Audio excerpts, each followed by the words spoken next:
Olá, sejam bem-vindos. Eu sou o André Sobreiro.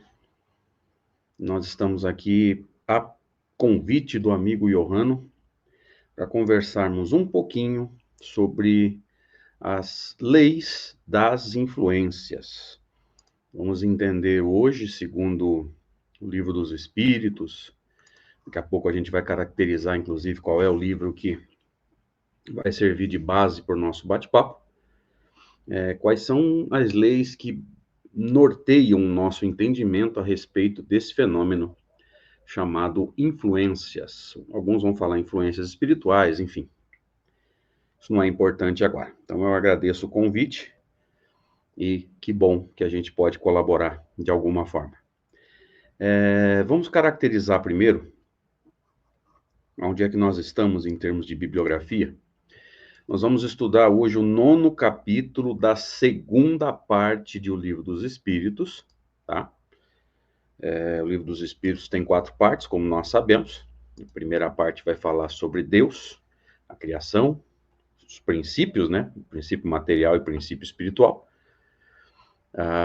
O livro 2 vai falar sobre a criatura. O livro 3 sobre as leis que a criatura precisa viver para ser feliz. E o livro 4 sobre a justiça. Nós estamos no livro 2, que vai falar sobre a criatura, como vocês estão vendo aí na tela. Um dos aspectos da criatura, que é o desencarnado atuando no plano físico, na intervenção dos espíritos no mundo corporal. Nós vamos precisar apenas desse primeiro subtítulo aqui, ó, penetração dos espíritos. Não, nós vamos dar uma passadinha pelo número 2 também, 1 e 2. Inclusive, vamos entender por que o penetração é o primeiro e o influência é o segundo. Por quê? Primeiro, penetração dos espíritos nos nossos pensamentos. E por que depois vem as influências, né? Influência oculta dos espíritos, nosso pensamento, nossas ações. Vamos tentar entender isso na noite de hoje. Então, vamos iniciar. Só um minuto.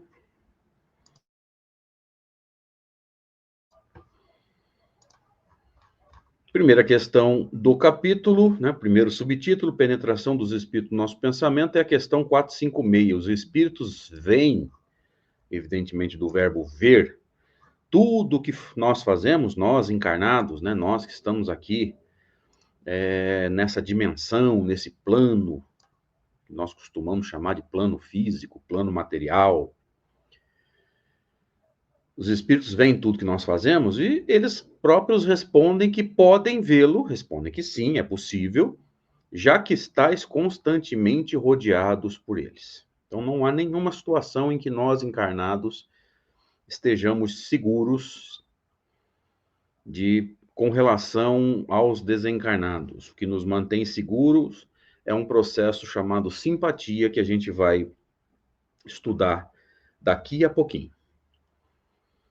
Então, eles podem ver tudo que nós fazemos, já que estamos constantemente rodeados por eles. Cada um, porém, só vê as coisas para as quais dirige a sua atenção, pois as que lhes são indiferentes, com estas não se ocupa. Ou seja, os espíritos podem ver tudo que nós fazemos, mas não se interessam por tudo que nós fazemos. E essa primeira questão do capítulo já nos traz alguns aspectos, algumas conotações que às vezes a gente não para pensar.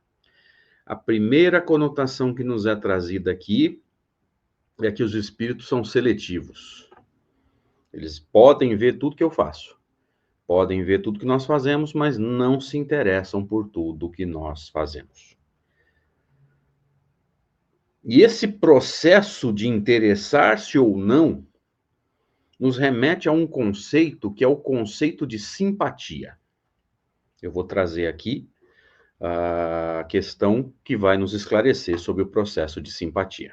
Está na tela agora, essa questão que está na tela agora, que é a 301, ela nos esclarece sobre o conceito de simpatia. Seria algo próximo daquilo que nós costumamos chamar de sintonia. Eu sintonizo com quem eu quiser. Mas aqueles que têm uma afinidade maior pelo estudo de Kardec já devem ter percebido que a palavra sintonia não reflete exatamente aquilo que a doutrina espírita nos ensina, porque a sintonia, ela advém de conceitos físicos. Você sabe que para sintonizar, nós precisamos estar na mesma frequência. E frequência envolve onda eletromagnética, envolve comprimento de onda, envolve o número de repetições, que é a frequência. E esse conceito ele não está totalmente ajustado ao que nós chamamos de simpatia. Simpatia é apenas o ato de concordarmos ou não em alguma coisa, de gostarmos das mesmas coisas. Vamos ver isso aqui. Na questão 301, dois espíritos simpáticos são o complemento um do outro ou essa simpatia é o resultado da identidade perfeita? E eles respondem que a simpatia que atrai um espírito para o outro é o resultado da perfeita concordância de seus pendores e de seus instintos. Perfeita concordância dos seus pendores e dos seus instintos. Então vamos perceber que eu sou simpático a você que está me ouvindo, que está me assistindo, sempre que nós concordamos em alguma coisa, que é a concordância de pendores e de instintos. Por exemplo, nós somos simpáticos se nós torcermos para o mesmo time, se nós concordarmos numa opinião política, se nós concordarmos em algum ponto doutrinário. Tem vários aí que a gente poderia citar. E somos antipáticos se discordarmos, por exemplo, torcendo para times diferentes. Então, o conceito de simpatia, num termo um pouco mais moderno, nós poderíamos pensar no conceito de afinidade. Simpatia está mais ou menos no sentido de afinidade, espíritos afins, né? Espíritos simpáticos, enfim. Então, aquela seletividade dos espíritos que nós comentamos lá na questão 456, para a qual eu vou voltar em alguns instantes, traz essa noção de simpatia. Os espíritos são seletivos, então eles se sentem atraídos, embora atrair também não seja um termo legal, porque a atração também é uma lei física, né? Mas eles sentem simpatia por aquilo que a gente faz. Então, alguns espíritos são simpáticos a mim pelo que eu faço. Outros espíritos não são simpáticos a mim, porque não gostam do que eu faço e o que eles gostam eu não faço. Então, veja que há uma seletividade por trás do conceito de seletividade que a questão 456 de O Livro dos Espíritos nos ensina. Vamos retornar, então, lá para 456? Pronto, aqui estamos, né? 456, os espíritos veem tudo que fazemos, podem ver, mas não se interessam por tudo que nós fazemos, né? Só dirige cada um, né? A atenção para as coisas que lhes interessam, vamos dizer assim, né? Pois as que lhes são indiferentes, com essas não se ocupa. Então surge daí o conceito de simpatia. Repetindo, é mais ou menos o que a gente costuma chamar de sintonia. Então veja que os espíritos são seletivos. Eles podem ver tudo que eu faço? Sim. Mas se interessam por tudo que eu faço? Não. Tem coisa que eu faço e eles se interessam, e naquele momento eles podem estar por perto. Tem coisa que eu faço que não interessa para esses se afastam, mas se interessa para outros, e outros estarão se aproximando. Então, comecemos a entender a construção de Allan Kardec. Primeiro, entendamos, os espíritos são seletivos. Vamos a 457. Os espíritos podem conhecer os nossos mais secretos pensamentos? E eles respondem para Kardec que frequentemente conhecem o que desejarias esconder de vós mesmos. Nem atos, nem pensamentos lhe podem ser dissimulados. Atos é fácil de entender. Se eu não consigo dissimular os meus atos nem dos encarnados, como conseguiria dissimulá-los dos desencarnados? Se nós não estamos num momento muito legal em termos emocionais, tenha absoluta certeza que os espíritos sabem, os espíritos percebem. O problema é que os encarnados também percebem, principalmente aqueles que nos conhecem. Mas nós estamos pensando aqui nos desencarnados, então vamos nos ater a isso, né? Frequentemente eles conhecem aquilo que desejaríamos esconder de nós mesmos.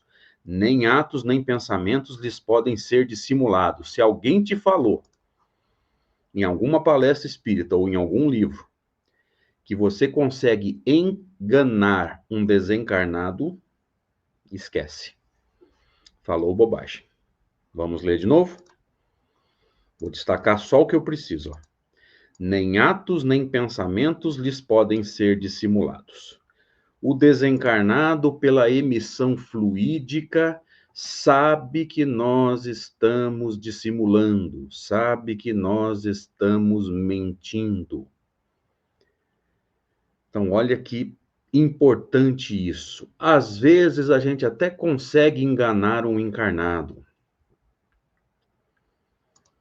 dissimulando a voz, dissimulando os gestos, dissimulando a aparência do rosto, enfim.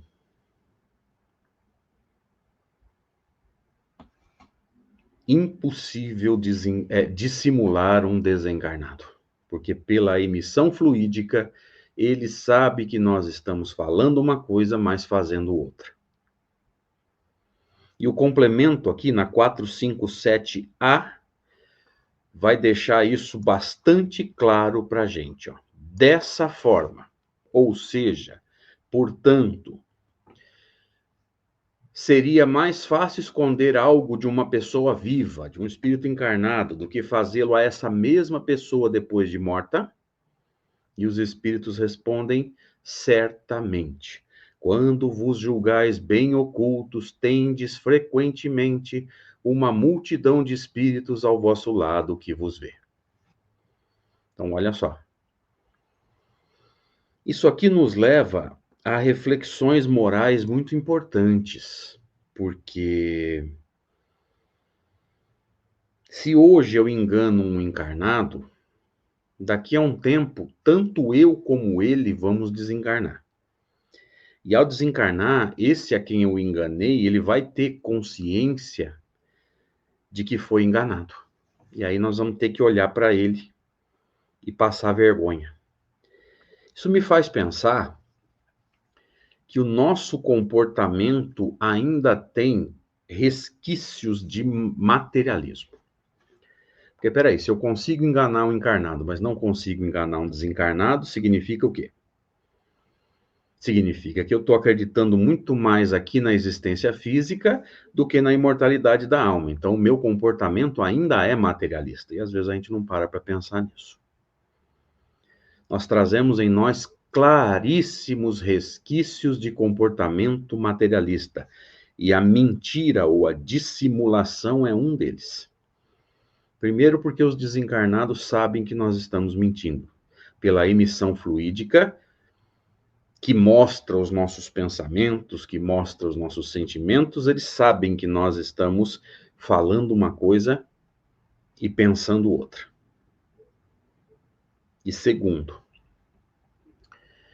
quando o encarnado que nós enganamos desencarnar, ele vai saber que a gente estava mentindo. Ele vai saber que a gente estava dissimulando. E aí, com certeza, ele vai, vamos dizer assim, vai se chatear, vai ficar, né, decepcionado. E depois, mais cedo ou mais tarde, a gente vai encontrá-lo. Seja na emancipação da alma, né, enquanto o corpo descansa, né, e os laços se afrouxam e a gente dá uma saidinha do corpo, ou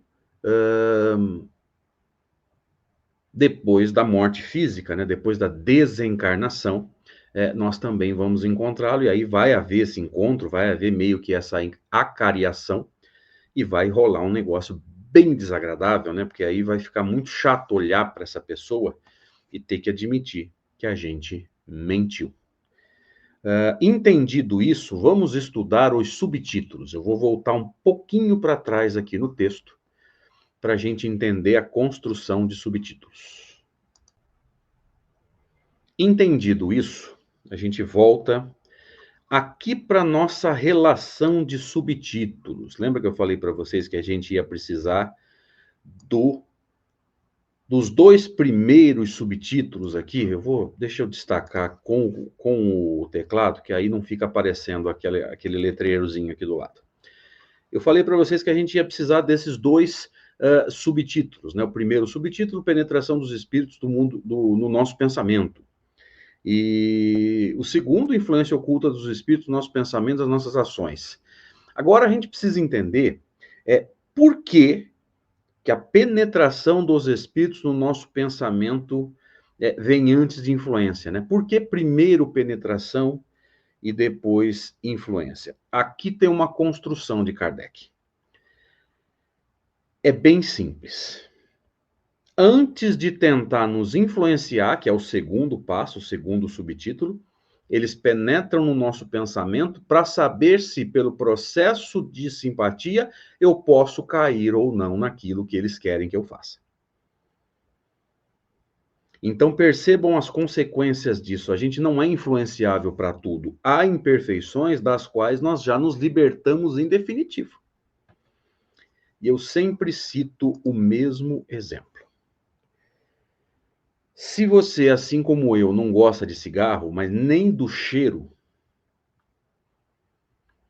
qual é a chance de um espírito tentar te influenciar? Provavelmente você vai responder 0. Por quê? Porque você não gosta. E se você não gosta, não tem quem faça você praticar aquilo. Então, se você não gosta de cigarro, nenhum encarnado, nenhum desencarnado vai influenciá-lo. Por quê? Porque ele vai chegar perto de você e nesse processo, vamos mostrar aqui, da penetração dos espíritos no nosso pensamento, ele vai perceber que você e eu não gostamos. Se a gente não gosta, não tem chance, ele não perde tempo.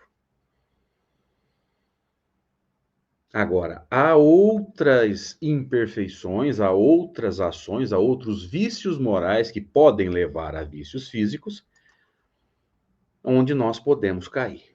O que já nos leva a uma outra reflexão. Existem imperfeições das quais nós estamos libertos. O cigarro, para mim e para alguns aqui que estão nos assistindo, é uma delas. Qual é a chance de cair? 0. Então a gente já está liberto. Mas há imperfeições para as quais nós estamos apenas controlando. Então há imperfeições que nós nos libertamos, há imperfeições que nós controlamos e há imperfeições que a gente está deixando correr solto ainda. E agora? Talvez a gente encontre em nós aí imperfeições que a gente está deixando correr solto assim, sem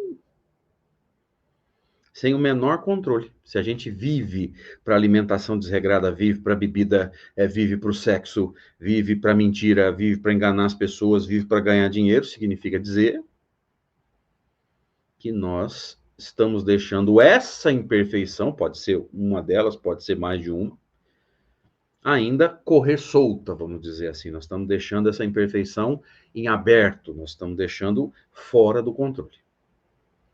Mas eu quero me apegar aqui àquelas imperfeições que estão sob controle, porque essas a gente ainda pode cair. E uma vez que os espíritos, volta para o texto, têm essa penetração nos nossos pensamentos, então, além da seletividade, o primeiro subtítulo nos dá uma noção de investigação. Entendam essa sequência. Antes de tentar nos influenciar, os espíritos nos investigam. E aonde que a gente cai? Nas imperfeições que estão fora de controle e nas imperfeições que estão sob controle. Porque se está sob controle, mas eu não me libertei, eu ainda tenho vontade de fazer. Eu estou brigando comigo mesmo. Esse é o sentido do controle. E talvez nós descubramos em nós mesmos agora, fazendo uma análise de nós mesmos, imperfeições das quais nós não nos libertamos, nós apenas controlamos. Olhe para dentro de você agora e faça essa análise. Que aí a gente pega o conhecimento espírita e aplica a nossa moralidade. Você se afastou, eu vou dar alguns exemplos, tá? Você se afastou de bebida, mas ainda tem vontade? Se ainda tem vontade, mas está afastado, significa que está sob controle.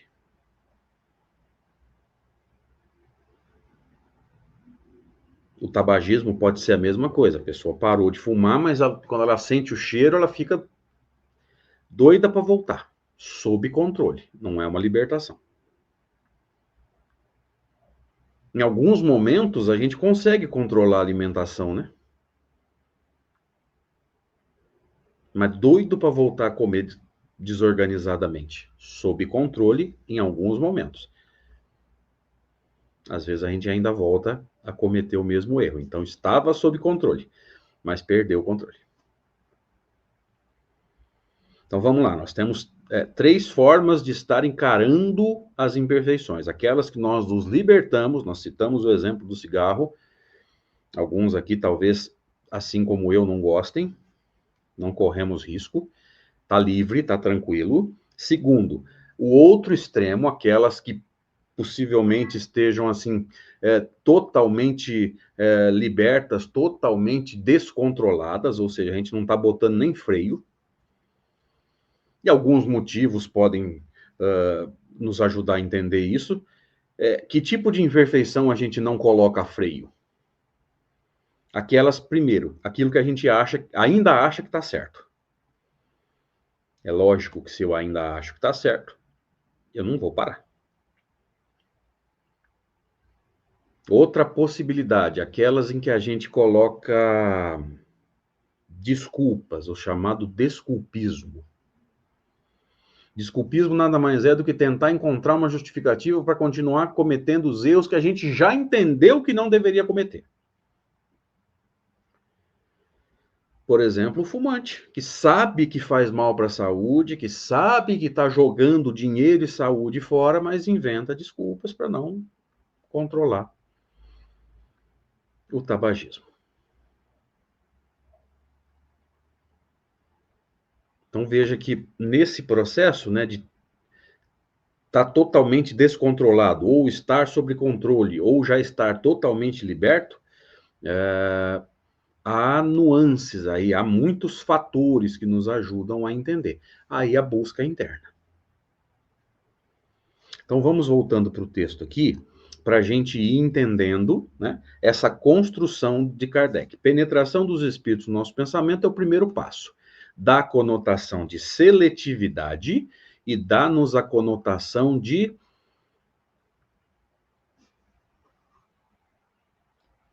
investigação. Quase que eu perco a palavra.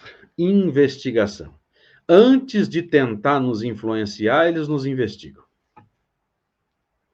Essa é a construção de Kardec até aqui. Depois tem os outros subtítulos que não vai dar tempo da gente entrar no nosso bate-papo de hoje.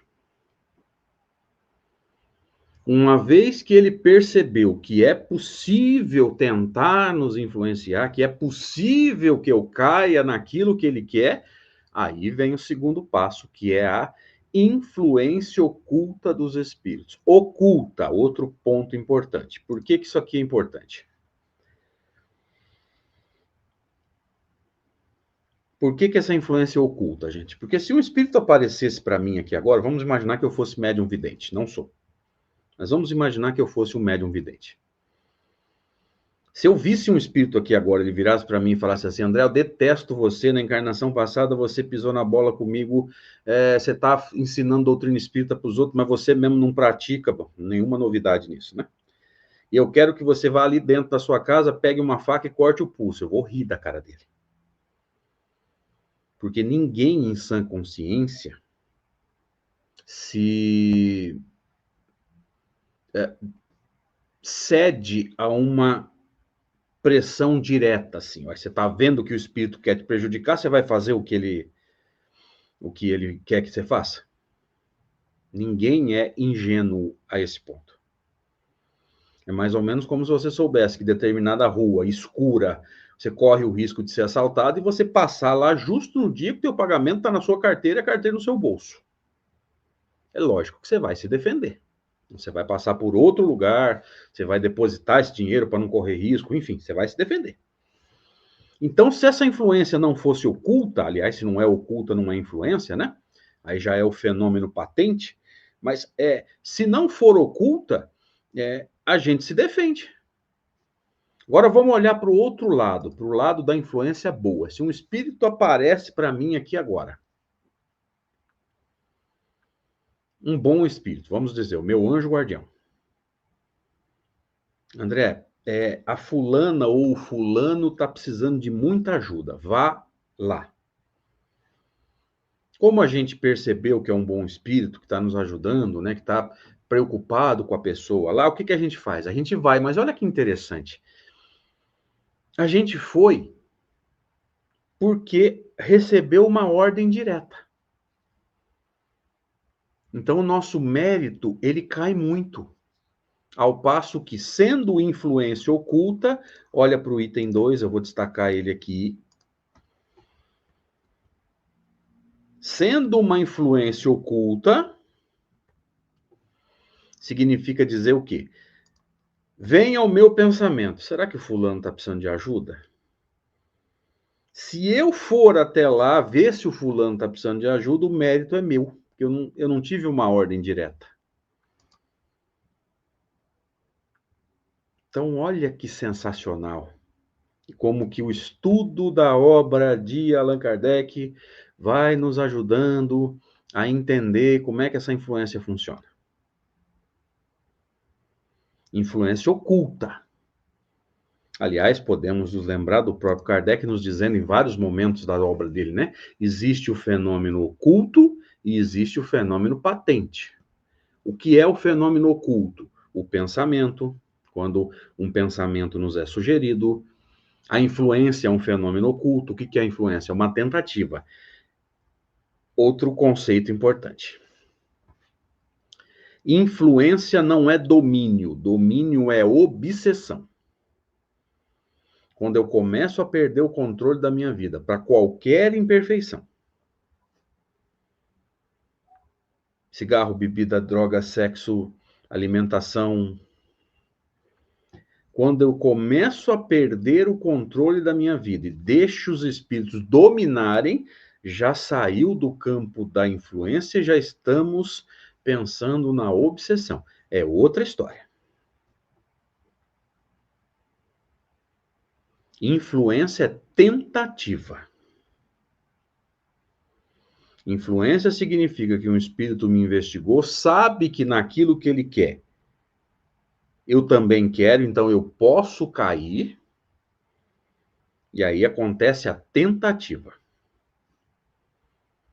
Quando já existe a certeza, basta o espírito se aproximar, falar, eu quero ver isso, eu quero sentir isso, e já existe a certeza, né? Porque o encarnado perdeu o controle, aí já é domínio. Domínio é a definição de obsessão. Talvez os amigos se lembrem, item 237, capítulo 23 de O Livro dos Médiuns. Domínio que certos espíritos sabem exercer sobre pessoas. E nós vamos precisar desse conceito agora. Passando aqui, então, para tão comentada questão 459. Aqui nós entramos no segundo subtítulo. Influência oculta dos espíritos nos nossos pensamentos e nas nossas ações. Ou seja, eu já fui investigado, o espírito sabe que existe uma chance de eu ser levado, né, a fazer determinada coisa, porque está sob controle, mas eu ainda quero. Pensando nisso, depois de ser investigado, depois que o espírito descobriu que eu posso cair naquilo que ele quer, Kardec pergunta.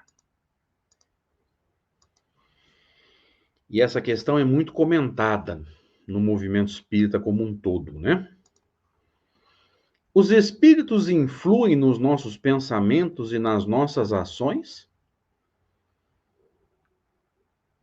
E eles respondem: sob esse aspecto, a influência deles é maior do que imaginais, pois com muita frequência são eles que vos dirigem.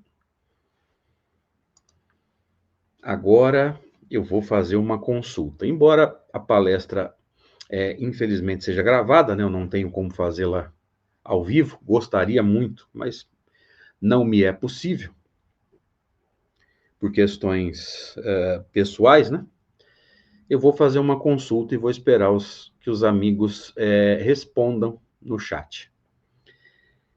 Pensando em tudo que nós dissemos até agora, os espíritos são seletivos, eles nos investigam, processo de simpatia. Que tipo de espírito dirige? Está aqui, ó. Pois com muita frequência são eles que vos dirigem. Que tipo de espírito dirige a vida de um encarnado? Os bons, os maus, nenhum, depende. Por favor, você que está nos assistindo, Centro Espírita Zilda Gama, convite do meu amigo Johanno, coloque a sua opinião aí. Infelizmente eu não vou estar presente para ver, mas pode colocar. Que tipo de espírito, evidentemente desencarnado, dirige a vida de um encarnado? Os bons, os maus, nenhum, depende, os dois.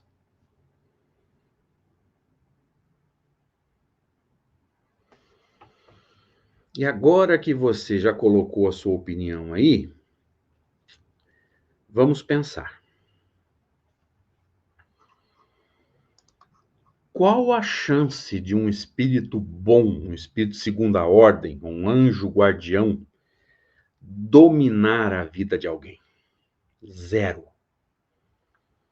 Os bons espíritos, claro, tentam nos libertar das nossas imperfeições, tentam nos ajudar a só fazer o bem, a só caminhar do lado certo da estrada, mas sempre respeitam o nosso livre-arbítrio.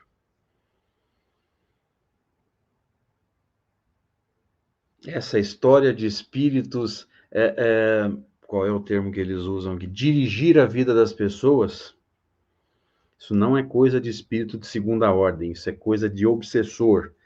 E parece que o nosso movimento espírita não entendeu bem isso.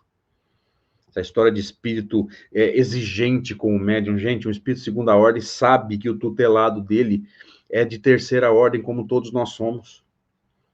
Os espíritos de segunda ordem, eles sabem que além de médium, ou no meu caso, que não sou médium, além de estudante e expositor espírita, eu sou espírita, eu sou filho, membro de família, eu sou um profissional que tem que ganhar meu pão trabalhando honestamente. Eu sou membro de uma sociedade.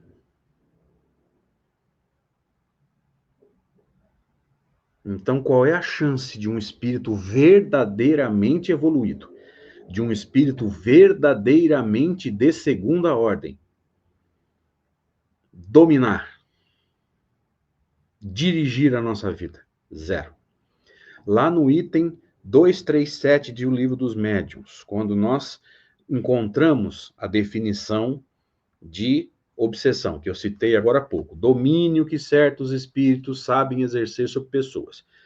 Pouquinho para frente, Kardec diz assim: os bons espíritos nenhum constrangimento infligem. Aconselham, combatem as influências más ou combatem a influência dos maus, e se não são ouvidos, afastam-se. Outro ponto importante. Afastar-se aqui não significa ser abandonado. Porque o espírito de segunda ordem que tutela a nossa encarnação, ele jamais nos abandona. Afasta-se é no sentido de deixa ele plantar o que ele quiser, na esperança de que, plantando errado e a dor nos visitando, a gente repense o plantio na próxima tentativa.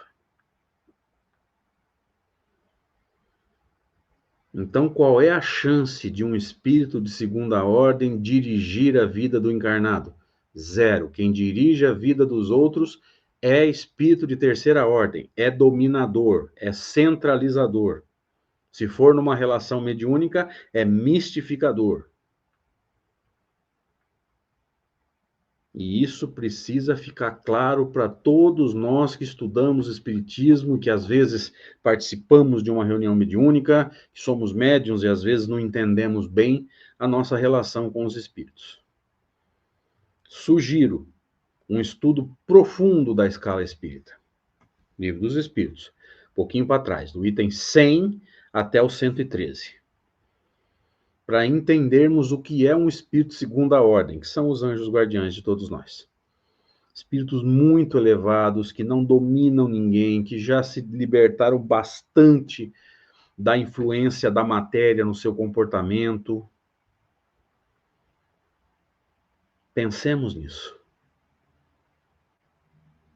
E Kardec vai dizer, logo no item 100, quando ele está colocando ali o objetivo e os critérios da escala espírita, que essa escala é, de certo modo, a chave da ciência espírita.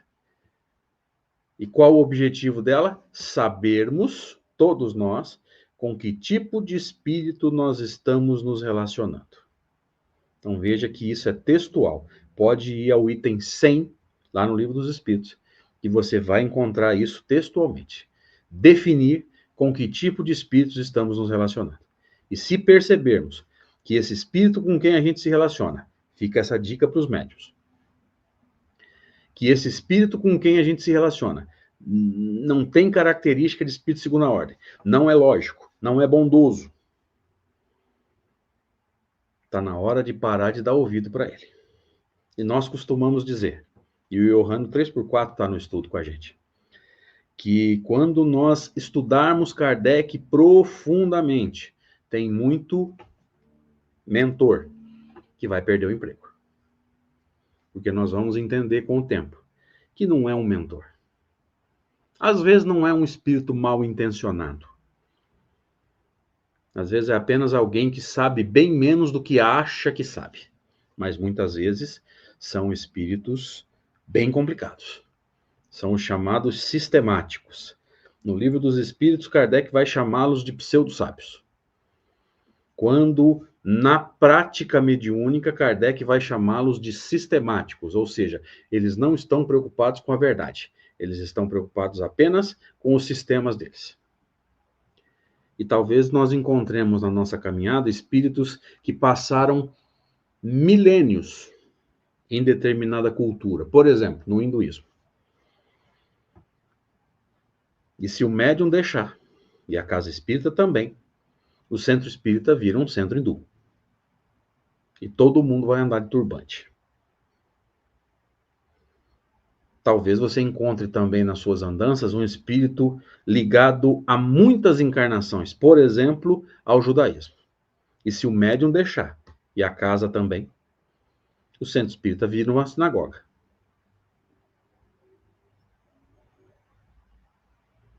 Esses são os sistemáticos. Ah, mas André, de onde você está tirando isso? É simples, Kardec fala que os espíritos puros já se desprenderam de todas essas características culturais. Veja, eles não perderam conhecimento. Apenas não têm esses conceitos culturais como sendo conceitos de vida. Não os têm como sendo ideias que norteiam a caminhada na encarnação. Por exemplo, Jesus encarnou entre os judeus. Se comportava como um judeu para não chocar.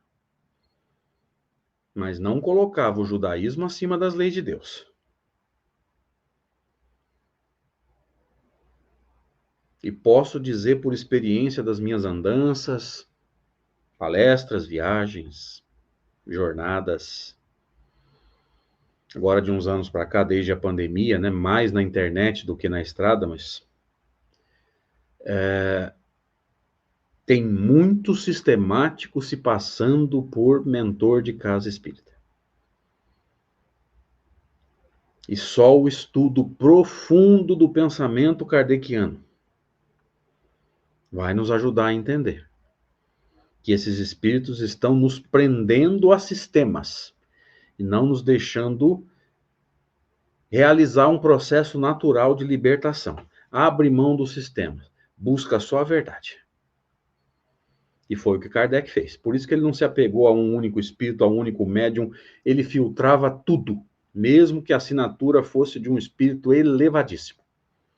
Ele filtrava tudo. E é o que a gente precisa fazer. aprender a filtrar, aprender a pensar. Beleza, gente? Obrigado pelo convite, obrigado pelo carinho, esperamos ter sido úteis. Um abraço, até a próxima.